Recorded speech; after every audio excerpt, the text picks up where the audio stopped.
This holiday season, we're gonna take your traditional classic ham, double smoke it low and slow on our Weber kettle grill. We're gonna add some cherry wood, add a hint of cola throughout the whole process, and take that traditional ham and turn it into a masterpiece. And I can't wait. And guess what? I'm gonna take you step by step through the entire process. So if that sounds good to you, let's dive in. Before we get into today's video, just wanted to give a huge thank you to our channel members. Channel memberships are a great way to further support the channel, get additional perks, and access to more exclusive content. If you'd like to learn more about our channel memberships, please see the link in the description below. Before we get on the grill, let's break down the essential keys that are going to make this smoked ham truly unforgettable. Today we're grilling and smoking a bone-in ham on the Weber charcoal grill, using techniques designed to build incredible flavor, keep the meat tender, and infuse a rich smoky finish.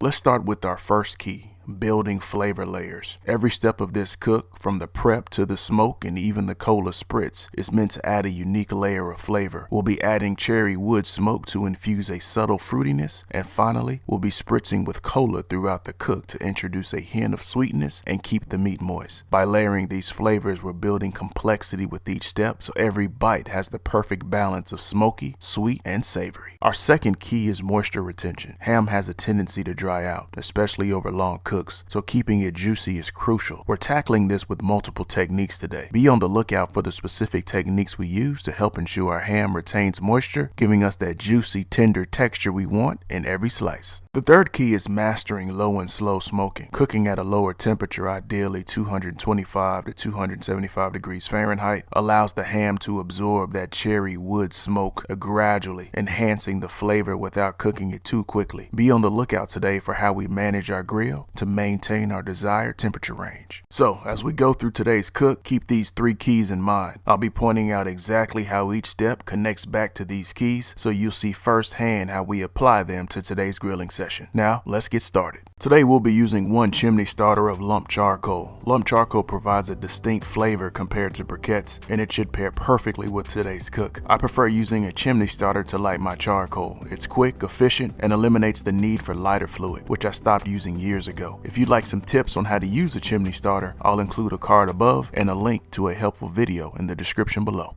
After rinsing the ham and patting it dry with paper towels, we'll score the surface with a crosshatch pattern. This allows the smoke and spritz to penetrate deeper, enhancing flavor throughout the ham.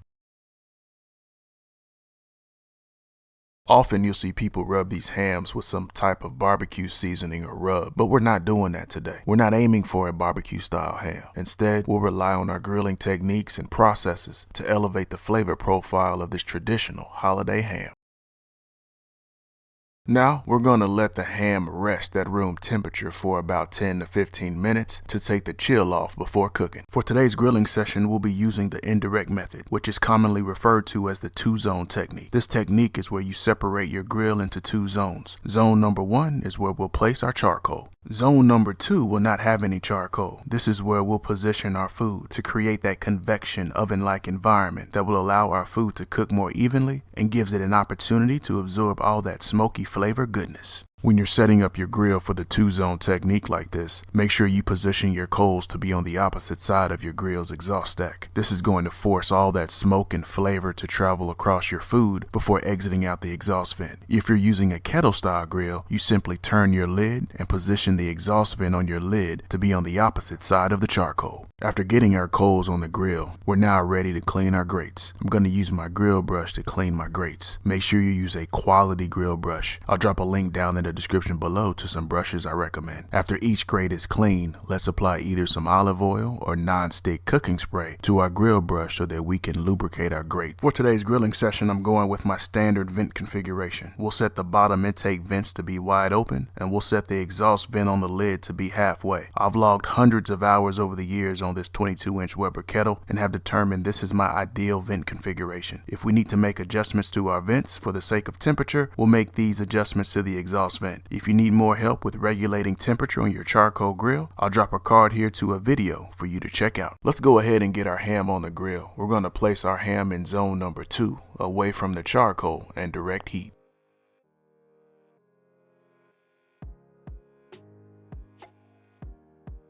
We've also added a moisture pan with some water to zone number 2 under the ham. Remember that moisture retention is one of the keys to today's cook, and this moisture tray is going to help keep our ham moist and will make cleanup a bit easier later on. We've added a few cherry wood chunks to zone number 1. Remember, one of the keys for today's cook is to stack layers of flavor on this ham and slowly build up the flavor profile. Since we added some hardwood to our grill for additional flavor, let's get the grill closed and keep an eye on the lid's exhaust vent to make sure we're producing a nice clean smoke. As you can see here, we're looking good. The smoke coming out of the exhaust vent isn't thick and white. It's thin with almost a blue color to it. That's what we're looking for. That means our wood is burning nice and clean. So we've just got our ham on our Weber and we're looking good. I've gone ahead and opened up the exhaust vent on the Weber to be wide open. If you watch the channel, you see I'll typically do that when I'm running a chimney starter or less of charcoal. I like to do that because I want the maximum amount of air circulation and drafting when I'm running a chimney or less of charcoal, just to make sure we're getting the most out of the charcoal that's on the grill. So I've gone ahead and done that. I've also inserted my long stem thermometer inside one of the holes of the exhaust vent as well, and that's going to let us read temperature and monitor temperature on our Weber. And so far we're looking good. I'm reading 220 degrees right now, and the grill is still trying to come up to temperature. So I'm pleased about where we are right now. I've mentioned this to you before, but when it comes to regulating temperature on a charcoal grill, my philosophy is it starts with the amount of charcoal you put on the grill. So I chose the amount I chose today because I didn't want to put too much on the grill. I didn't want to put too much charcoal and then make it so that we couldn't hit the temperature ranges we want to hit. So I've put just enough on just to put us in the zone, with maybe a little bit of correction we can do if needed. And if we start to drop in temperature, we can always add more charcoal, right? And I'll show you how to do that if we need to, because it's not a big deal. It's been about 30 minutes. Let's go in and spritz our ham. The spritzer we're using today consists of 1 part Coca-Cola, 1 part water, and a splash of apple cider vinegar.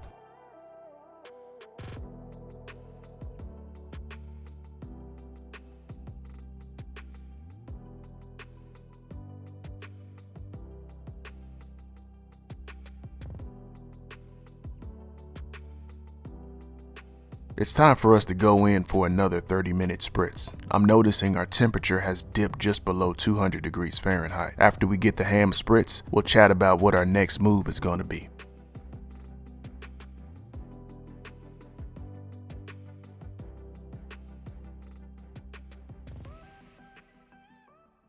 Since our temperature is falling off a bit, I'm going to get another round of lump charcoal going in our chimney, and once it's ready, we'll get it added to the grill.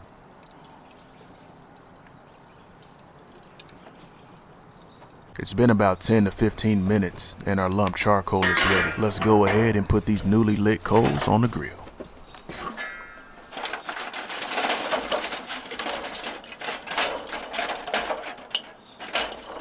While we're here, let's go ahead and spritz our ham as well.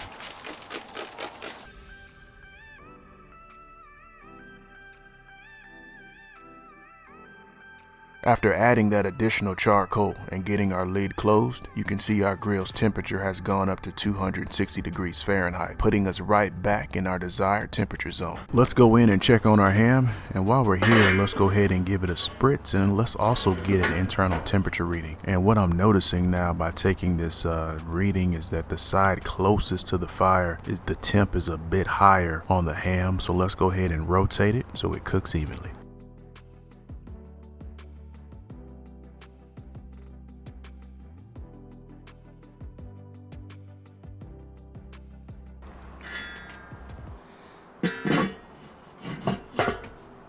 Let's go back in now and check on our ham. Our ham has been on the grill cooking low and slow for a little over 3 hours. Let's get an internal temperature reading on this ham to verify we're good. We're looking for an internal temp of at least 140 degrees Fahrenheit, and it looks like we're hitting that at multiple spots on the ham.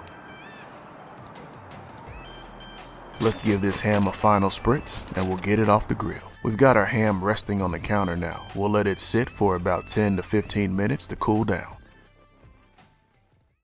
So the ham is completely cooled down, and this is typically the part of the video where we do our taste test. we go in, sit down with the rest of the family, and we take a sample of the food we prepared on the grill and really see what it's working with. However, there's this one thing. This ham is reserved for our Thanksgiving meal, which isn't until next week. So what I've done, I've taken this ham, got it sealed up nice and tight, and I've tucked it away in the freezer.